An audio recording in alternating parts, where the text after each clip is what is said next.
It's too cold for us. We're going to freeze, cried Mücke, but Lukrezia shoved them into the frost hell. It was far too cold for any human. An icy storm lashed the landscape, yet in the distance a massive wolf stood and now trotted closer, greeting Lukrezia with a growl.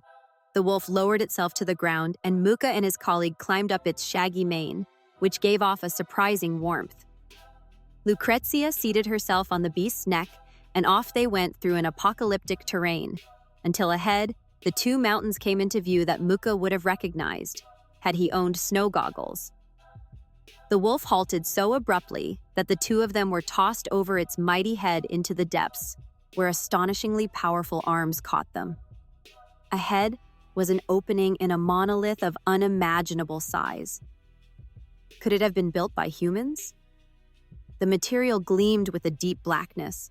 The path downwards was likely the entrance for giants. It was fairly warm. Warmer than they expected, yet still just barely above freezing. Light emanated from the walls themselves. Their footsteps echoed fearfully. At a turn in the corridor, you could sense on the left titanic structures of bygone giants. On the right, the path continued through a kind of mist downwards until reaching a building that appeared to be inhabited. A light burned inside.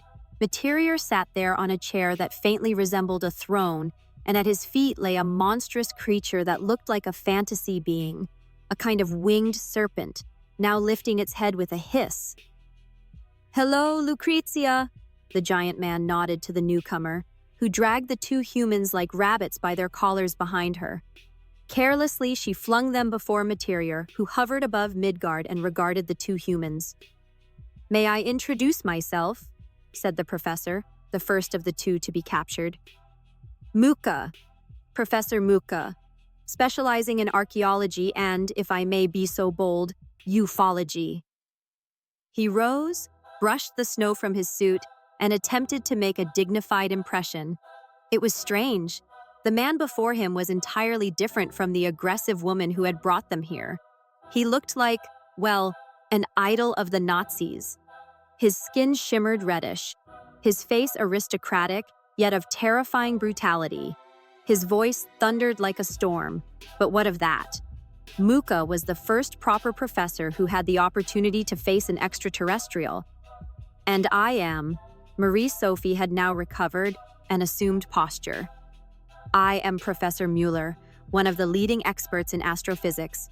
I assume, unlike my somewhat archaic colleague, that I am dealing with a real alien here." Lukrezia gave her an icy glance, which she ignored. The giant man advanced slowly towards her and looked at her with the coldest eyes she had ever seen. He lowered his massive head very close to her. She tried not to show fear. "My goodness," he said suddenly, "you are wrong. I am a son of this earth, which is far older than you all believe.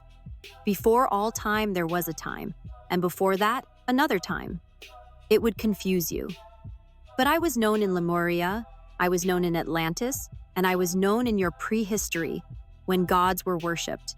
I earned the honorary title, Satan or Devil."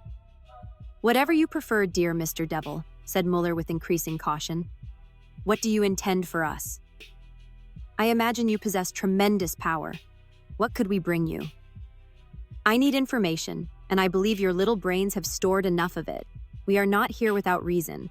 Moria becomes active when the dark formless overwhelms, and we sense enough souls that belong to us. We will sort the creatures of this planet. Some will be taken by us to Moria, the others will be sacrificed." At that moment, a chilling sound echoed from the depths of the vast edifice. It was less a sound than a vibration that set every cell to trembling. "We are not alone here," said Lukrezia. "If I may say something," said Professor Mücke, "on the way here I saw Mount Erebus and Mount Terror. One believes in some circles that one is standing on the remains of a terrible culture. There are peoples on Earth whom I overheard performing pagan dances around strange sculptures. The god they invoked lives in the depths, in the sea, or right here, in an underground lake, in a facility from a time, as you say, eons ago. A forgotten god. If he awakens, he will devour the earth." "Cthulhu," murmured Materior. "Before Moria, Another race lived on this planet until from the deepest depths of the universe a monster reached Earth. It had no form, it had no name. It became the ruler of this world. With it, everything was to begin and everything to end. Its dreadfulness surpassed all, for it was the root of all evil. A race from outer space, far beyond our galaxy, the Grutons, were highly advanced. They sought the Cthulhu, as the first humans called it. Because it was dark energy, one could not pin it down into one form. Back then, the Grutons built this fortress, which made it possible, through systematically built pyramids, to lay an energy network around the Earth that prevented Cthulhu's escape. This network became ever more intricate until Cthulhu was finally imprisoned in a chamber of this fortress. Here, in the depths of this mountain, the Grutons lived, and their Cthulhu is still supposed to slumber. The alien smiled disdainfully. One of your race's legends, born from the viewpoint of dwarves. But for us, it is of no significance, Lukrezia added. Where we come from, every energy is bound. No one, not even Cthulhu, can enter without becoming one of us. All this was, of course, very interesting to the professor, and he did not even resist as Lukrezia led him and his colleague through truly terrifying corridors to a kind of prison.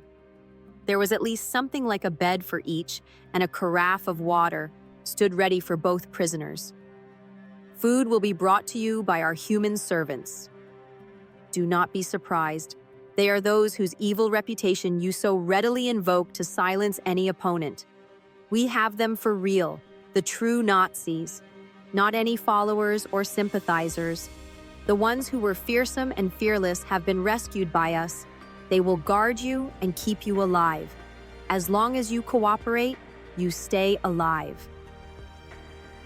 And what shall this cooperation look like? Asked Mücke, interested. You are our bait, answered the tall woman, and I think Materior still has questions for you. As do I, by the way. I have many questions. Which ones concern what? Asked the professor and brushed a lock of hair from her face. I believe you know quite a lot about this planet and the organization of power. What personally interests me, I will tell you. But do not indulge in false hope. I can read your minds, even against your resistance. And what prevents you from doing so right now? Asked Mücke. Materior, murmured the odd beauty and turned to leave. You cannot switch the light here on or off. It just is. A peculiarity of these buildings. You will not freeze either. The temperature will adjust to your bodies. These Grutons were quite pampered in the end. The woman left the roughly 20 square meter rectangular room and locked the door energetically. Instantly, it became bright and warm. The light was pleasant, as if tuned to human eyes, and the temperature too. They looked around and saw that there was a sleeping place and seating made of stone, but which molded to the body when one sat. Thank you, my dear unknown Grutons, murmured the professor. At that moment, he heard a voice in his head that was familiar to him. You are still under the protection of my people. Be hopeful. Are you? Asked Sophie, who too had heard the voice. She thought of the spirit, which had seemed to die in her presence. We are ultimately one, murmured the voice. But it is true. I was it. Ask no more. All will be explained. Certainly, answered the professor. What shall we do with them? Asked Lukrezia. We wait until their friends come, replied Materior. And so it happened. If one descended deeper into the labyrinth of gigantic corridors and halls, past houses hewn by giants from monoliths, often for kilometers between dark, abandoned buildings, which must have been inhabited by beings that were horrifying and utterly unearthly, one eventually arrived at a corridor that led down to a dungeon, which was light and soundless.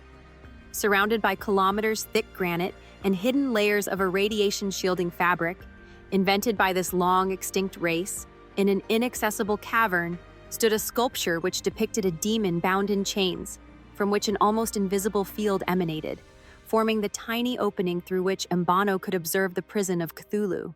Mbano's body may have lain sleeping on his home planet many light years distant, yet here he was alive, although he felt that his life force was ebbing.